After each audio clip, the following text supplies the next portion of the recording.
이 세상을 살면서 사실 근심 없이 사는 사람은 한 사람도 없어요. 근데 우리가 사는 세상을 살면서 저 사람은 아무 근심 걱정 없이 사는 것처럼 비춰질 때가 있어요. 근데 그 사람 가정을 들여다보거나 그 안을 들어가 보나 그 사람 심령 안에 들어가면 정말 누구나 말할 수 없는 근심을 다 가지고 있어요. 세상 근심 염려 없는 사람은 한 사람도 없는 거예요.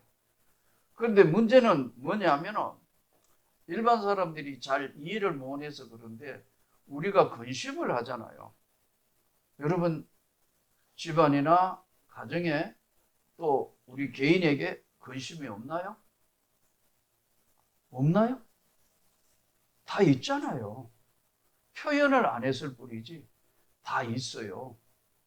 근데 이 근심을 어떻게 대처하느냐에 따라서 인생이 달라지고 삶이 달라진다는 것을 성경이 말씀해요.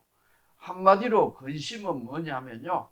근심은 우리의 영혼 속에 숨은 질병이에요. 내가 시험, 근심, 걱정 없는 사람 누군가? 찬송가대로 시험, 걱정, 염려 없는 사람은 세상에 한 사람도 없어요. 그런데 이걸 어떻게 대처하느냐에 따라서 인생이 달라지고 삶이 달라지고 또 우리의 모든 하는 행동이 달라질 수 있어요. 어떤 사람들은 근심이 찾아오면 짜증부터 내요. 거기다가 막 짜증이 넘쳐서 화를 내거나 아니면은 돌발 행동을 하는 경우들이 있어요. 근데 그렇다고 해결이 되느냐 하면 문제는 점점 커지는 거야. 시험, 걱정, 근심 없는 사람 누군가? 아무도 없다 이거예요. 피난처는 우리 주 예수님이라니까요. 결론이 뭐냐 하면 내 영혼에 숨은 질병은 바로 근심병이에요. 오늘 말씀의 제목이 근심병인데 이 근심이 있는 사람과 근심이 없는 하루의 우리 삶에 가장 표가 나는 게 뭐냐면요. 음식 대하는 거예요. 여러분 기분 좋고 감사하면 밥맛이 있어요 없어요? 밥맛이 있어요. 기분이 좋으니까 막 밥맛이 있어요. 근데 근심, 걱정, 염려가 있으면 어떻게 돼요? 밥맛이 없어요. 그래도 밥맛이 있어요? 그런 사람이 약간 괴상한 사람이라 그렇지 밥맛이 없어요. 그래서 가만히 한번 생각해 보세요. 우리가 사람이 사는 게 먹기 위해 사는 건가요? 살기 위해서 먹는 건가요? 여러분의 삶이 어떤가요? 제가 요즘 느끼는 게 뭐냐면 내가 진짜 먹기 위해서 사는 것인가? 이때는 기분이 업되었을 때는 막 먹는 거예요. 여러분 집에서 먹는 거하고 뷔페집에 가서 먹는 거 어때요? 나는 막 교인들도 보면 겁나게 가져와가 목사님 좀 더 드시죠 해가 보면 저거 큰일인데 오늘 저녁에 감당이 안 될 텐데 그런데 2접시 3접시씩 들어요.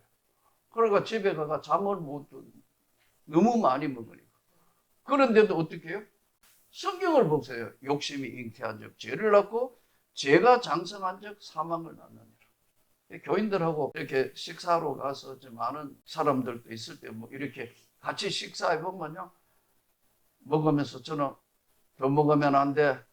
더 먹으면 안 돼. 조심해 먹어야 돼. 하는데 나도 모르게 또 한 접시 또 가져가 있는 거예요. 왜냐하면 이때는 내가 먹기 위해서 사는 거예요. 동의 안 하세요?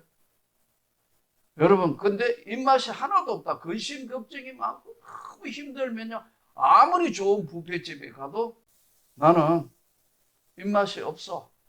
그렇기 때문에 겨우 살기 위해서만 먹는 거예요. 인간의 사실은 삶의 기준이 뭐냐? 많은 철학자들이 고민을 했어요. 그 고민의 내용이 뭐냐면 존재 이유인가? 아니면 소유 이유인가? 많이 가지면 좋죠. 아닌가요? 부자 되면 좋잖아요. 부자 안 되고 싶으세요? 많이 가지면 좋잖아요.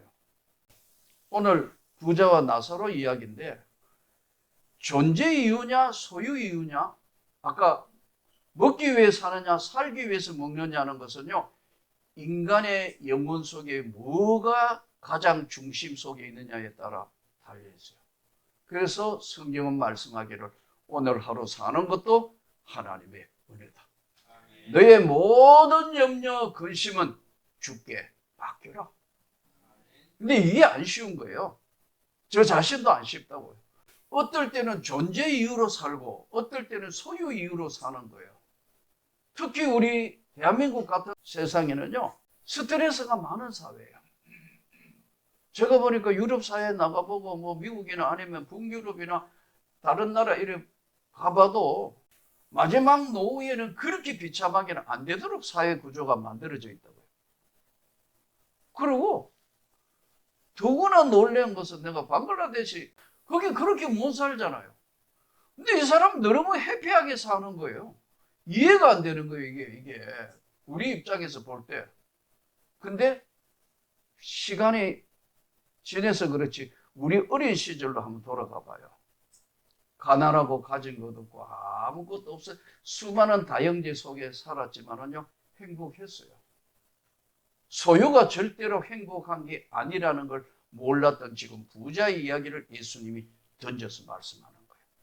오늘 본문은 한 부자가 있어 자색옷과 고운 베옷을 입고 날마다 호화롭게 즐기더라. 그런데 나사로라 이름한 한 거지가 현대투성이로 그의 문 앞에 버려진 채 그 부자의 상에 떨어지는 것으로 배불리하며 심지어 개들이 와서 그 헌대를 핥더라. 이 본문을요, 제가 한 번씩 성경을 써보라 하시잖아요. 이유가 있어요. 인간은 뭘 하더라도 잔상 개념이라는 게 있어요. 저는 성경이 여러 권입니다. 이유가 있어요.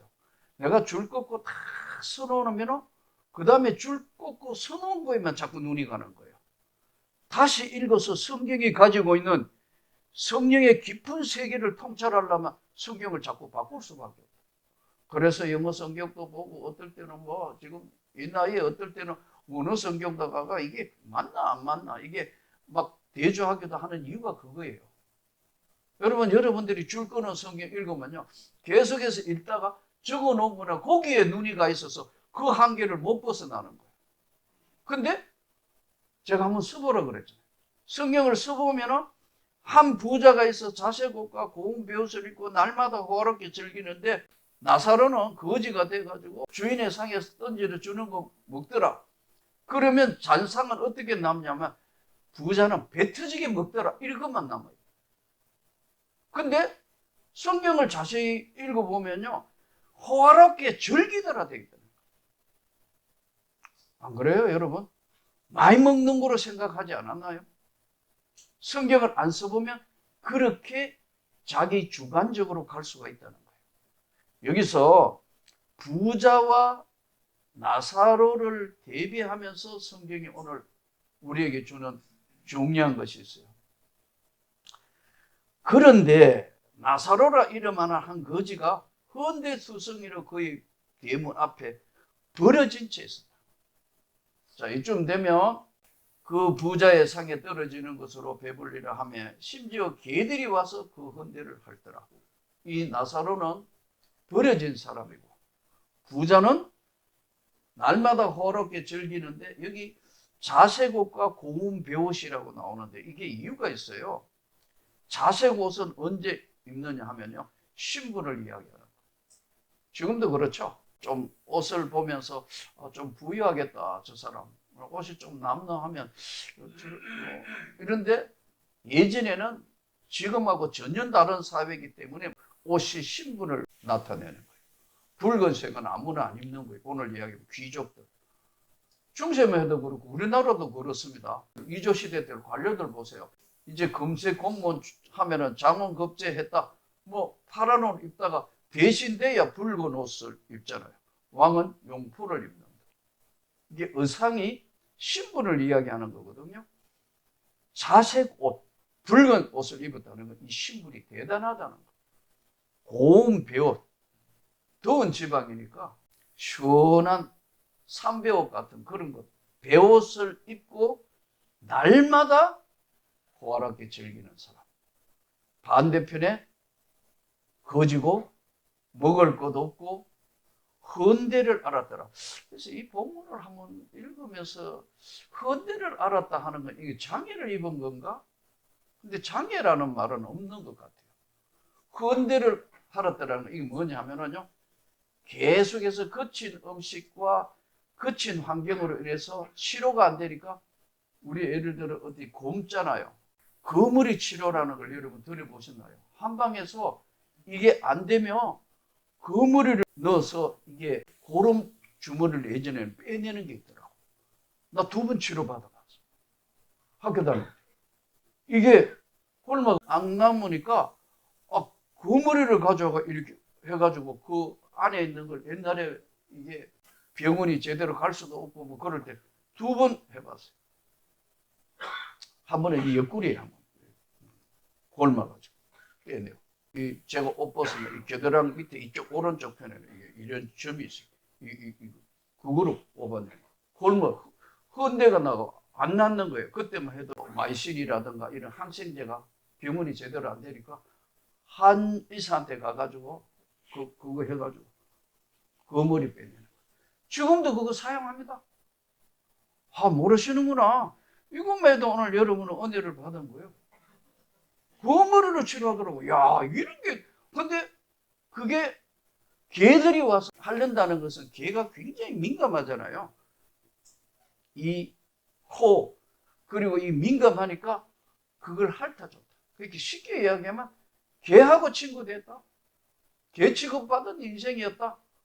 근데 이제 결론을 시작하면서 뭘 해야겠냐 하면은 부자도 죽고 이에 거지가 죽어 천사들에게 받들려 아브라함 품에 들어가고 부자도 죽어. 이게 오늘 본문의 핵심이 뭐냐면 죽었다. 결론이. 그럼 이 결론이 뭐냐면 나사로는 오늘 아브라함 품에 안겨서 천국에 갔고 지금 부자가 이거 어떻게 된 거예요? 성경에 보니까 음부라고 하데스, 음부, 지옥 그 밑에 가가지고 지금 그가 음부에서 고통 중에 눈을 들어 멀리 아브라함과 그의 품에 있는 나사로를 보고 불러 이르되 아버지 아브라함이 나를 긍휼히 여기소서 나사로를 보내어 그 손가락에 끝에 물을 찍어 내 혀를 서늘하게 하소서 내가 이 불꽃 가운데 괴로워하나이다. 부자의 생각은요 가난한 자쯤이야 내가 말 한마디 하면 언제든지 와가 자기 도와줄 줄 안다. 그렇게 생각한다. 이 사람이 착각을 하고 있는 거예요. 이런데 아브라함이 이르되 너는 살았을 때 좋은 것을 받았고 나사로는 고난을 받았으니 이것을 기억하라. 이제 그는 여기서 위로를 받고 너는 괴로움을 받느니라.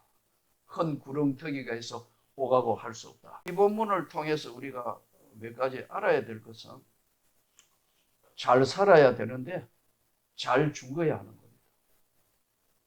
여러분 이거 한 번 더 진짜 예수를 믿으면 잘 살기도 해야 되지만 잘 죽어야 돼요. 죽는 건 노력 안 하잖아요. 노력할 필요도 없고. 제가 병원에 가볼 때마다 그저께도 한번 부실이 왼쪽 오른쪽이 크다 해서 이게 진짜 코로나 후유증인지 아니면 선천적으로 이게 몸에 이상인지 해서 지금 부실 마지막 6개월, 1년 코로나에서 살아남았는데 이게 후유증인지 아닌지 이걸 구별을 못하고 천성적으로 이런 건지 아니면 이게 안에서 무슨 문제를 일으킬까 해서 이게 한쪽이 2배 더 크니까요. 이게 무슨 문제를 일으킬까 장기에 어떤 문제를 가져올까 싶어 정밀 검사에 해서 지금 6개월 검사 이번에는 1년 뒤에 간 거예요. 여러분 가면요 CT 조영술 해가지고 그걸 지금 여러 번 찍은 거 아니에요. 피를 얼마나 뽑느냐 6대름을 뽑아요. 이러면 손이 하얘져요. 간호사들이요 사정없이 뽑아보여요. 자기 피 아니니까 막 찔러. 근데 전부 살려고 피 뽑으려고 내뿐만 아니라 줄을 쫙 서가 번호표 해가 뽑고 또 그 옷 갈아입고 CT 찍으려고 줄 서가 있는데 가만히 나는 잘 죽어야 되는 사람인데 그런 기도가 저절로 나오더라고. 여러분, 병원에 가보세요. 수많은 사람들이 오늘 하루 지금 질병에서 해방되기 위한 몸부림을 치면서 병원이 항상 주차장 만석. 저 병원 미어 터질 만큼 줄을 서더라고요. 이 아브라함의 품에 안겨있는 나사로와 거지 나사로와 부자의 차이가 뭔가요? 부자가 하는 거 보세요. 아무 근심 없이 살 때는 염려 없이 살은 것 같잖아요. 근데 부자가 지금 지옥에 와 있어 뭘 이야기하는 겁니까? 근심해요. 내 형제들은 여기 안 오게 해달라고 지금 서늘한 물질과 혓바닥에 한번 찍어주는 거 해주세요. 안 돼. 오고 가고 못해. 천국과 지옥은 오고 갈 수 없어. 그러니까 그래 안 되면 이곳에 안 오도록 이 본문대로 보면은 이 불꽃 가운데서 괴로워하나이다. 이거 믿으시는 거예요. 이거 진짜 믿는 거예요. 내가 보니까 많은 사람들이 교회 나오고 예수 믿으면서도요, 뭐 그렇겠지로 믿어요. 나는 이 리얼한 세계를 한번 만났다. 내가 은혜 받았을 86년도에는 그때 있었던 학생들은 고등학교 3학년, 2학년, 중학교 3학년 깨끗한 단발머리 아이들에게 위로부터 성령이 부어져요. 그 깨끗했던 애들이 막 회개하더라. 눈물을 흘리면서. 너는 성령에 취해 있고. 여러분, 이 깨끗한 은혜, 오염되지 않는 은혜를요, 카타노스라고 그래요. 절대로 변질되지 않고, 절대로 섞지 않는. 나사로는 아무것도 없고, 거지고, 이 희망 없는 인생에게, 그에게 하나님이 은혜라는 걸 부어주신 거예요. 오염되지 않는 은혜, 인간에게 받을 수 없는 은혜, 하늘로부터 내리는 정결한 은혜를 카타노스라는 단어를 썼는데 이때 나타난 것이 뭐냐면 나사로에게 주신 은혜예요. 여러분, 이 부자가 아무 걱정 없이 산 것 같잖아요. 이제 지옥이라는 엄청난 실제 상황에 죽어서 자기 형제 걱정한다. 이 부자가 좀 살았을 때에 그렇게 힘들게 어렵게 사는 나사로에게 좀 관심을 가졌으면 얼마나 좋았을까요? 오늘 이 시대를 살아가면서 여러분 근심 걱정이 없습니다. 맞습니까? 아니에요. 이 근심 걱정을 어떻게 해야 되느냐? 주님의 은혜로 씻어야 합니다. 진짜 아까 말씀 카타노스, 사람이 주는 것이 아니고 하나님이 위로부터 주시는 정결한 은혜. 이것은 세상이 주는 것과 같지 않다고 주님이 말씀하시죠. 이 은혜가 예배 가운데 날마다 씻어야 합니다. 이 예배 가운데 하나님 앞에 하나님, 저는 정말 내 마음에 근심, 집안 들여다보니까 근심, 이 걱정 저 걱정 많고 내일에 대한 희망도 모든 것들이지만 나는 오늘 하루도 주님 앞에 있습니다. 내게 은혜를 부어 주십시오. 그때 이때 내리는 은혜가 바로 정결한 은혜, 주님이 십자가에서 베푸신 그 은혜, 이거를 세상으로 나눠야 하는 거예요. 그래서 성교로 가는 거예요. 그래서 가장 약하고 연약한 자들하고 꿈을 주는 걸 나누는 거예요. 이걸 안 하고 우리끼리 취해 있어가지고 다 여기가 조사오니 이거 한다면 일구의 가치가 없는 거예요. 예수를 믿어 천국 가는 건 기본이지만 그러나 여러분, 이 세상을 사는 날 동안은 근심 염려 속에 살 수밖에 없는 인생이라면, 한 번밖에 없는 삶이라면, 질병의 문제, 가난의 문제, 얽히고 설켜 있는 인생의 문제, 내일 앞날에 대한 문제, 너의 모든 염려를 주께 맡겨라. 근데 이 부자는 즐기기만 하면 끝낸 거예요. 즐기고 호화스럽게 사는 거로 끝냈기 때문에 나사로의 아픔이라는 것에 대해서는 뭐 거지는 그런 거지, 걔하고 사는 거 아니야, 이렇게 생각했던 그의 결과는 죽어서 근심할 수밖에 없는 그런 삶이었다. 우린 예수를 믿으면서 오늘 하루 삶도 하나님의 은혜로 살고 내일도 하나님의 은혜로 살아야 될 사람입니다. 위로부터 주시는 오염되지 않는 은혜, 세상이 줄 수 없는 은혜, 우리 영혼에 주님이 우리를 붙드셔서 어려운 문제나 힘든 거 주께 맡기고 승리하면 좋겠습니다. 가끔 사람은 살다가 보면요, 제일 힘든 것 중에 여러 가지 있겠죠. 그 중에 하나가요, 배신을 당하면 힘듭니다. 그렇게 믿었던 사람들한테 배신을 당한다. 제가 예전에 우리 교회에서 양로원을 했거든요. 양로원을 해보니까 참 무료 양로원을 했거든요. 그게 이제 사람들이 한 30명이나 됐어요. 근데 양로원에 있는 분이 우리 교회에 기적을 했기 때문에 갑자기 재산이 생긴 게 아니에요. 한 4,500평 땅을, 그것도 파주 법원리에 있는 땅을 기적을 해줬어요. 그 이제 받으니까 갑자기 돈이 생기니까 교인들이 어떻게 했죠? 얼굴이 환하겠죠?